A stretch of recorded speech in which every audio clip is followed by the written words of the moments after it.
ভাবুন তো, মরুভূমির প্রখর রোদ, উত্তপ্ত বালু, পানির তীব্র সংকট, আর সেই অবস্থাতেই ৩১৩ জন মানুষ দাঁড়িয়ে আছে ১,০০০ সশস্ত্র সৈন্যের সামনে। তাদের হাতে নেই আধুনিক অস্ত্র, নেই বিশাল বাহিনী, নেই যুদ্ধের বিশাল প্রস্তুতি, কিন্তু তাদের আছে এমন এক শক্তি যা চোখে দেখা যায় না।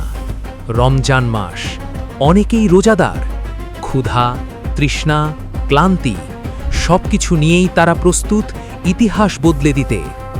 এটি শুধু একটি যুদ্ধ ছিল না, এটি ছিল সত্য আর মিথ্যার ফয়সালার দিন। এটি ছিল ঈমান বনাম অহংকারের সংঘর্ষ।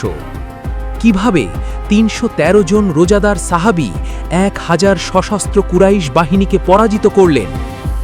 কিভাবে নাজিল হয়েছিল ফেরেশতাদের সাহায্য?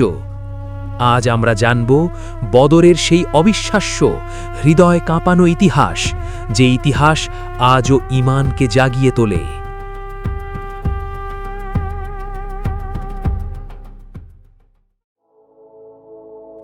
আসসালামু আলাইকুম ওয়ারাহমাতুল্লাহি ওয়াবারাকাতুহু। ইসলামের ইতিহাসে এমন কিছু দিন আছে যেগুলো শুধু একটি যুদ্ধের দিন নয়, বরং সত্য আর মিথ্যার ফয়সালার দিন। তেমনই একদিন হল বদরের যুদ্ধ। এই যুদ্ধ শুধু অস্ত্রের লড়াই ছিল না, এটি ছিল ঈমানের শক্তি বনাম অহংকারের শক্তির মুখোমুখি সংঘর্ষ। এটি ছিল এমন এক যুদ্ধ যেখানে অল্প সংখ্যক প্রায় নিরস্ত্র মুসলমানরা রোজাদার অবস্থায়ও আল্লাহর ওপর পূর্ণ ভরসা রেখে বিজয় অর্জন করেছিলেন। বদরের যুদ্ধ সংঘটিত হয় ১৭ রমজান ২ হিজরি সালে, খ্রিস্টীয় ৬২৪ সালে। স্থান ছিল আরবের বিখ্যাত একটি স্থান, বদর নামক কূপ সমৃদ্ধ এলাকা, যা মক্কা ও মদিনার মাঝামাঝি অবস্থিত। এই যুদ্ধের নেতৃত্ব ছিলেন মহানবী হযরত মুহাম্মদ সাল্লাল্লাহু আলাইহি ওয়াসাল্লাম। মুসলমানরা যখন মক্কায় ছিলেন, তখন কুরাইশদের অত্যাচার সহ্য করতে হয়েছে বছরের পর বছর। অত্যাচার, নির্যাতন, সম্পদ লুট, সামাজিক বয়কট সবকিছু সহ্য করে তারা হিজরত করেন মদিনায়। কিন্তু মক্কার কুরাইশরা শান্তিতে বসে থাকেনি। তারা মুসলমানদের ধ্বংস করার জন্য বারবার ষড়যন্ত্র করতে থাকে।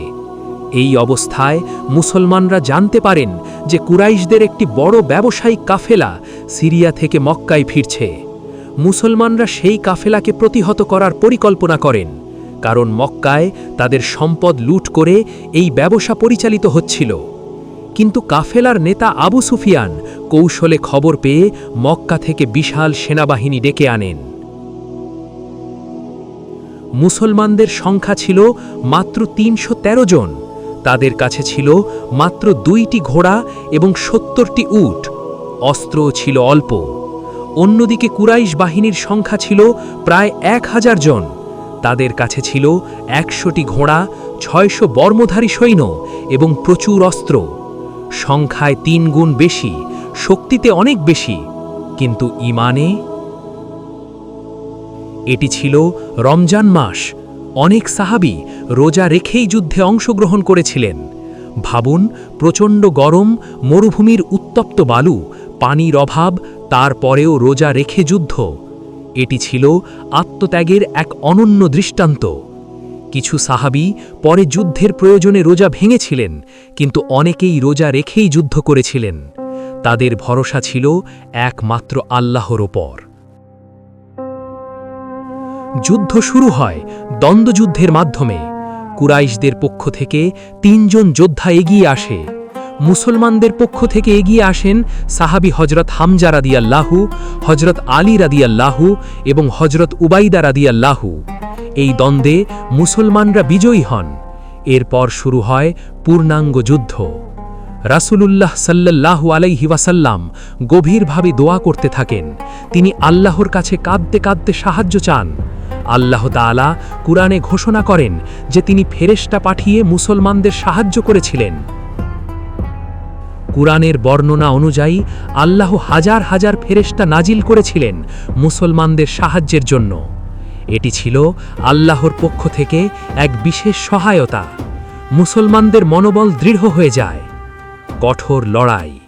এটি ছিল অত্যন্ত কঠিন। মুসলমানদের অনেকেই শহীদ হন।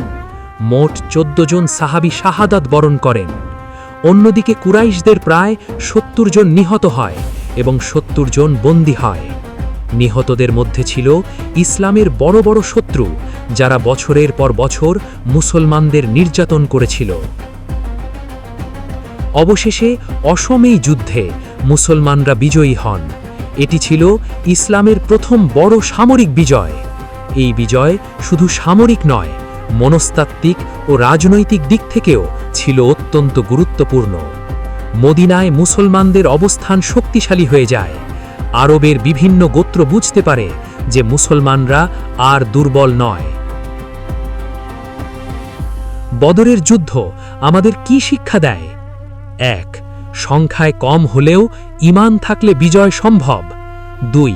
আল্লাহর ওপর ভরসা করলে অসম্ভব সম্ভব হয়। 3.